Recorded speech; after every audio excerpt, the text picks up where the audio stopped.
নিরাপত্তা করতে গেলে সাবিরও তো তালা সাবিরও তো নিরাপত্তা নাই সারা বাড়ি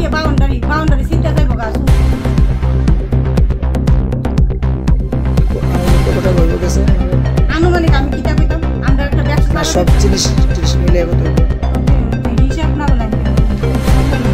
কত ভরি আছে আমার তো সব হিসাব করতে হিসাব না করে পুলিশে